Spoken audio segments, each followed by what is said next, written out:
Olá, meus queridos irmãos e amigos, sejam todos bem-vindos mais uma vez aqui no nosso canal Mundo das Testemunhas de Jeová. Nesse vídeo, nós estaremos preparando a nossa reunião Vida e Ministério Cristão da semana 7 a 13 de abril. Selecionamos algumas partes muito interessantes e tenho certeza que vai ser de benefício para vocês. Então vamos para o nosso vídeo.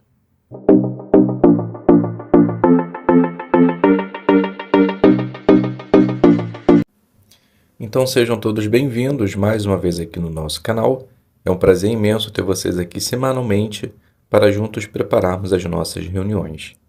Vamos juntos agora preparar as joias espirituais da semana 7 a 13 de abril. Iremos considerar alguns versículos do Provérbios capítulo 8 e espero que possa ajudar vocês em sua preparação. Antes de iniciarmos, só gostaria de lembrar a todos que, se você ainda não é inscrito no canal, já se inscreva, ative o sino para que você possa receber as notificações, deixe o seu like, isso é muito importante, para que assim o YouTube ele possa entender que o conteúdo é importante e possa disponibilizar para mais pessoas. E caso você deseje contribuir com o canal, você pode se inscrever na opção Seja Membro. Então, vamos iniciar nossa consideração fazendo a leitura do texto que aparece em nossa apostila, que é o livro de Provérbios, o capítulo 8, versículo do 1 até o versículo 3, que diz assim: A sabedoria não está clamando? O discernimento não está erguendo a sua voz? Nos lugares altos, ao longo do caminho, nos cruzamentos das estradas, ela toma sua posição, junto aos portões que dão para a cidade. Na entrada dos portões, ela continua a gritar bem alto. Então a pergunta é: como a sabedoria continua a gritar bem alto? Então é resumido da seguinte forma: podemos dizer que isso acontece pelo fato da Palavra de Deus ser o livro mais lido no mundo e traduzido para mais de 2.600 idiomas. E a outra forma é a divulgação das boas novas, pois quando fazemos isso, estamos propagando tal sabedoria. A segunda pergunta: que joias espirituais você encontrou na leitura da Bíblia desta semana? Então, o primeiro texto selecionado é o livro de Provérbios, capítulo 8, versículos 6 e o 7. Escutem, pois o que eu digo é importante. Meus lábios falam o que é certo. Minha boca fala a verdade em voz baixa, e meus lábios detestam o que é mal. A sabedoria da palavra de Deus, quando colocada em prática, sempre será a melhor decisão a ser tomada, pois tudo que está descrito nela é importante para nós. E quando levamos em consideração seus princípios, nunca agiremos com deslealdade, mas sempre falaremos a verdade. Provérbios capítulo 8, versículo 10. Aceitem a minha disciplina em vez de prata, e o conhecimento em lugar de ouro da melhor qualidade. Esse versículo nos ajuda a entender a importância de aceitar de prontidão a disciplina de Jeová. Sabemos que uma disciplina nem sempre é boa, mas será sempre para o nosso bem, principalmente vindo de Jeová, pois sempre será melhor do que a prata e do que o ouro. Então, continuemos adquirindo sabedoria para alegrar o coração de Jeová. Provérbios 8, 13. O temor de Jeová significa odiar o mal. Eu odeio a arrogância, o orgulho, o caminho mau e declaração perversas. Quando temos um temor salutar, não teremos medo de Jeová, mas teremos medo de desagradá-lo, ou seja, faremos de tudo para evitar o que é mal, pois não queremos decepcionar. Sendo assim, devemos evitar atitudes ruins para que sempre possamos ser vistos como pessoas que têm amor por Ele. Provérbios 8:29. Quando ele decretou ao mar que suas águas não fossem além do que ele havia ordenado, quando lançou os alicerces da terra. O poder criativo de Jeová é maravilhoso. Conseguimos perceber o seu poder em destaque, a sua autoridade para dizer siga ou pare. Isso me ensina que, com seu poder e autoridade, ele logo vai parar com as maldades de Satanás, dando fim à dor e à morte, autorizando a vida eterna a seguir o seu curso. Provérbios capítulo 8, versículo 30. Eu estava ao seu lado como trabalhador perito, eu era sua maior alegria dia após dia, alegrava-me diante dele todo o tempo. A alegria de Jesus era trabalhar para seu Pai e se alegrar ao seu lado, aproveitando todas as oportunidades. Isso mostra para nós a importância de ser trabalhadores para Jeová, fazendo a sua vontade todo o tempo. E quando fazemos isso, aumentamos também o nosso relacionamento com Jeová. Provérbios 8:32. E agora, meus filhos, escutem-me, pois felizes são os que guardam os meus caminhos. Todos nós sabemos que ouvir e obedecer os mandamentos de Jeová é para nós a melhor escolha e decisão a ser tomada, pois denota o quanto queremos estar andando no seu caminho e escutando a sua voz. Então, que possamos continuar determinados a continuar firmes e fortes, obedecendo às orientações de Jeová. Provérbios 8:34. Feliz o homem que me escuta, chegando cedo à minha porta dia após dia, esperando junto à entrada da minha casa. Quando estamos no salão do reino, temos não só a oportunidade de ter um intercâmbio de encorajamento, mas como objetivo principal escutar a voz de Deus. Pois quando fazemos isso, temos a condição de traçar um caminho acertado aos olhos de Jeová, fazendo com que isso alegre o seu coração. Mas, como visto, precisamos estar em sua presença todos os dias.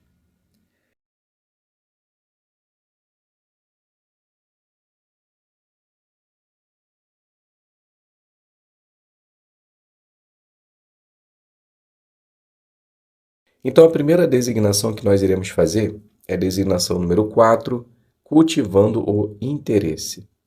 Essa parte ela tem 4 minutos, será feita em forma de testemunho informal. Então, a pessoa ela está pensando em assistir à celebração e quer saber o que vai acontecer lá. Então, responda as perguntas dela. Então, podemos iniciar essa designação assim. Maria, ela inicia dizendo: Boa tarde, Ana. Tudo bem com você? Então, Ana, ela diz: Boa tarde, vizinha. Tudo bem, sim. Então, Maria continua: Que bom. E aí, animada para irmos juntas à celebração? Então, Ana, ela fala: Mais ou menos. Então, Maria diz: Ah, mas por que o do desânimo? Você estava tão animada. Aconteceu alguma coisa que eu possa ajudar? Então, Ana, ela fala: Acho que você pode ajudar sim. O que acontece? Eu chamei o meu esposo para ir comigo. Aí, ele começou a fazer uma série de perguntas que eu não soube responder e me deixou com algumas dúvidas. E se eu souber a resposta e responder a ele, quase certo dele ir. Então Maria ela fala: Ah, entendi. E quais foram as perguntas que ele lhe fez? Se eu souber responder, ficarei muito contente. Então Ana ela fala: Ele me contou que quando criança, ele foi algumas vezes em sua celebração, pois a tia dele levava. E quando ele cresceu, ele foi em outras igrejas. Aí ele não entende porque só de vocês não comem o pão e nem bebe do vinho. Então Maria ela fala: Na verdade, essa é uma das perguntas que muitas pessoas fazem, pois é totalmente diferente do que acontece em outras denominações. Mas vou tentar te explicar de uma forma fácil. Então, se vocês estiverem em pé, vocês sentam ou continuem em pé.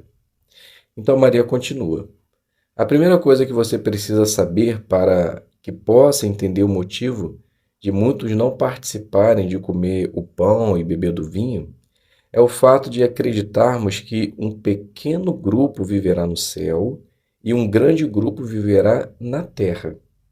E levando em consideração que, ao estabelecer esse pacto com seus discípulos, ele fez somente com um pequeno grupo. Acreditamos que somente esses podem comer e beber dos emblemas. Então Ana ela diz: Entendi. Sobre céu e paraíso você já tinha me falado, mas não sabia que valia para essa distinção. Eu entendi sua linha de raciocínio. Embora faça sentido, eu não aceito muito bem, mas cada um com sua crença. A outra dúvida é sobre ofertas. Preciso levar algum dinheiro para dar para a igreja nesse dia? Então Maria ela fala: o nosso evento ele é gratuito, não se faz coleta. Tudo que damos em espécie vem somente do coração. Ninguém é obrigado ou forçado a nada. Então Ana ela diz: que bom, pois esse início de mês já estou zerada. Então Maria ela fala: nem fala. Ana, tudo que eu acabei de te explicar, no discurso explicará muito melhor, dando a cada ponto uma base bíblica. Acho que vocês vão gostar. Então Ana ela diz: disso eu não tenho dúvidas, mas vou falar de novo com meu marido mais tarde. Amanhã te dou a resposta. Então Maria ela fala: tá bom, então eu vou ficar aguardando. Tchau. Então se despedem, vão embora para casa e aqui a gente finaliza a nossa primeira designação, que é a designação número 4. Passando então para a designação número 5, ela será feita em forma de iniciando conversas e testemunho informal. Dê boas-vindas a uma pessoa que veio à celebração, porque encontrou um convite na porta de casa e ajude-a de alguma forma depois da reunião. Então essa parte ela será dividida em dois momentos, antes e depois. Então Maria ela inicia: olá, tudo bem? Seja muito bem-vinda. Então Ana ela diz: obrigada. Maria fala: me chamo Maria, como você se chama? Então Ana ela fala: meu nome é Ana. Maria continua: foi convidada por alguém? Eu posso ajudar a encontrar? Então Ana ela diz: na verdade, eu encontrei esse convite na caixinha dos correios e achei muito interessante e vim ver como é. Então Maria diz: que bom que você veio. Tenho certeza que você vai gostar muito. Quer sentar comigo? Ou quer sentar perto de mim? Então Ana ela fala: para mim está ótimo. Então Maria diz: então vamos lá. Então sentam, acaba a celebração e no final elas falam. Maria diz: então Ana, o que achou do discurso, do evento em geral? Então Ana ela diz: o discurso achei muito interessante e é bom que vocês apoiam tudo que fala na palavra de Deus. Então Maria diz: sim, na verdade essa é uma prática nossa, mesmo porque é a palavra de Deus que tem poder e é ela que toca o coração. Então Ana ela diz: deu para perceber isso, mas só tem uma questão que não entendi muito bem. Então Maria diz: me diga, qual foi? Ana fala: o orador falou que vai ter gente morando na terra durante os 1000 anos? Mas como se todos vão para o céu? Então Maria ela diz: excelente pergunta. Prestou bastante atenção. Meus parabéns. Na verdade, é isso mesmo. A palavra de Deus mostra que haverá pessoas que viverão no céu, sim, mas que também existirá pessoas na terra. Vou te mostrar somente um texto. Veja só aqui o livro do Salmo 37:11. Então, após a leitura, continua. Percebeu? Deus promete que pessoas que fazem a sua vontade são consideradas pessoas mansas. E essas pessoas viverão aonde, de acordo com o versículo? Então Ana ela diz: aí fala na terra, mas é essa terra que vivemos ou algo simbólico? Então Maria ela fala: é essa terra que vivemos. Pois no versículo 10 mostra que os maus serão destruídos. E onde vivem as pessoas mais? Então ela fala: na terra. Então Maria continua: exato. Então não é algo simbólico, mas literal. Vamos fazer assim. Você está a pé ou veio de carro? Então Ana ela diz: estou a pé. Maria diz: então eu vou te dar uma carona e vamos conversando sobre os que morarão no céu. Então Ana diz: tá bom. Então aqui a gente finaliza a segunda designação. Iremos passar agora para a terceira designação, que é a designação número 6, explicando suas crenças. Essa parte ela será feita em forma de discurso, que tem um tema: por que Jesus é chamado de Filho de Deus? Então, nós podemos iniciar da seguinte forma: Podemos dizer que essa é uma pergunta fácil de ser respondida, mas, para muitos, difícil de ser entendida. Mas por que algo simples de entender se torna algo difícil de compreender? A resposta mais objetiva a essa pergunta é a falta de conhecimento da origem de Jesus. Então, para tentarmos entender essa pergunta de nosso discurso, por que Jesus é chamado o Filho de Deus, iremos usar somente a palavra de Deus para deixar que o próprio Deus responda a essa pergunta. No livro de João, nos mostra exatamente a origem de Jesus. Vejamos o que o próprio Jesus disse a respeito disso. João 6,38 diz assim: Pois desci do céu, não para fazer a minha própria vontade, mas a vontade daquele que me enviou. O próprio Jesus deixa claro que ele tem uma origem espiritual, uma origem celestial. Então, logo nos foge a ideia de um bebê indefeso, terrestre e sem condições de se defender. Pelo contrário, veja só o que diz Provérbios 8,30. Eu estava ao seu lado como trabalhador perito. Eu era a sua maior alegria dia após dia. Alegrava-me diante dele todo o tempo. Notaram? Humanamente falando, Jesus já era um homem capacitado, sendo considerado como um trabalhador perito, com responsabilidade e poder para executar, sendo uma criatura espiritual. Sabendo então que Jesus é alguém poderoso, espírito, sua origem é celestial e por meio dele tudo foi criado, porque ele é chamado de Filho de Deus? Porque o próprio Deus Jeová diz isso. Veja só o que diz no relato de Mateus, capítulo 3, versículo 17, no momento após o seu batismo. Também, uma voz vinda dos céus disse: Este é meu filho amado, a quem eu aprovo. Jeová atribui a Jesus a palavra filho para mostrar exatamente o que ele era, Filho de Deus. E isso denota também que Deus é o Criador ou a fonte de toda a vida, incluindo a de Jesus. É interessante notar também que a palavra Filho de Deus é usada de várias maneiras, cada uma revelando diferentes aspectos de identidade e missão de Jesus Cristo. Por exemplo, em João 3,35, demonstra seu relacionamento único com o seu Pai. Em João 1,1, enfatiza a natureza divina de Jesus, mostrando-se ele a palavra. E isso é tão verdade que em João 1,14, o próprio João o identifica como tal. Em Lucas 9,35, durante a transfiguração, Jesus é também chamado de meu filho, o escolhido, demonstrando assim ser ele o escolhido. E em João 3,16, Jesus também é chamado de Filho de Deus, nos dando uma ideia nesse versículo de Salvador da humanidade. Diante de todas essas provas bíblicas, podemos dizer com precisão que Jesus é Filho de Deus. Tanto na essência da palavra, Filho criado diretamente por Deus. Em conclusão, podemos dizer que Jesus, ser chamado Filho de Deus, revela o grau de intimidade que tem com o próprio Pai Jeová e também sua identidade messiânica. E isso para nós é maravilhoso, pois reconhecer Jesus como Filho de Deus aumenta a nossa fé e também o nosso relacionamento com o Pai.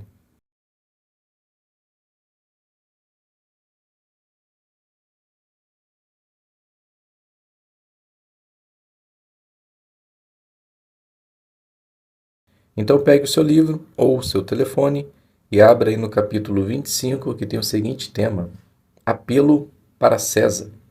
Então, nós vamos considerar o estudo de hoje dos parágrafos do 1 até o parágrafo número 4.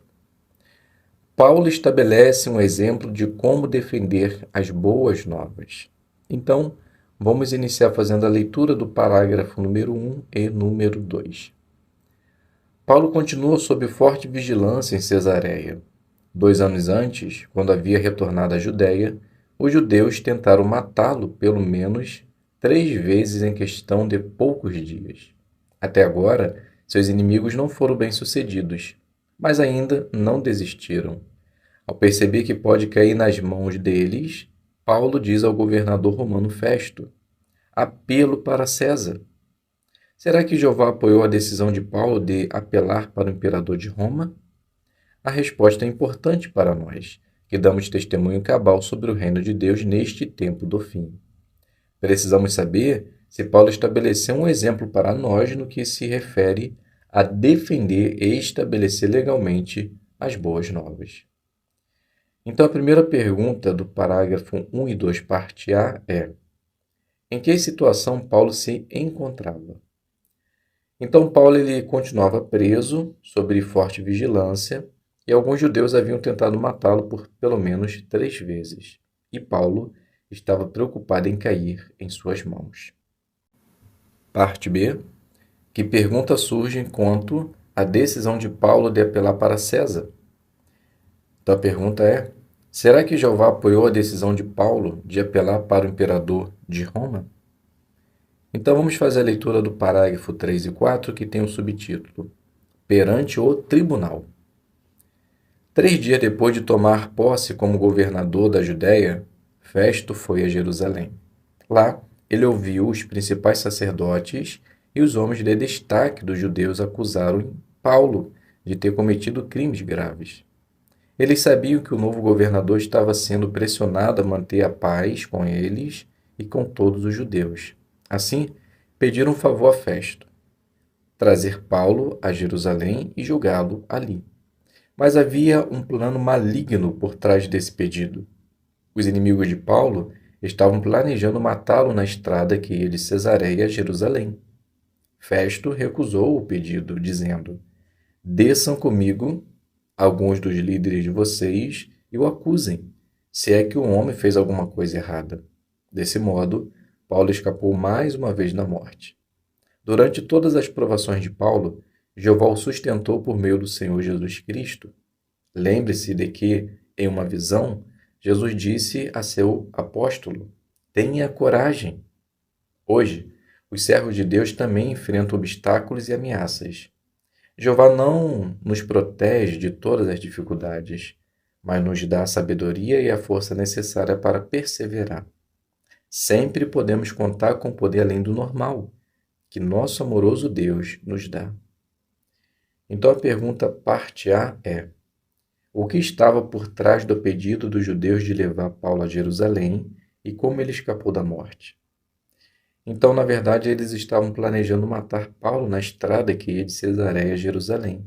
E Paulo escapou, pois Festo recusou tal pedido. Parte B. Como Jeová sustenta seus servos hoje, assim como fez Paulo.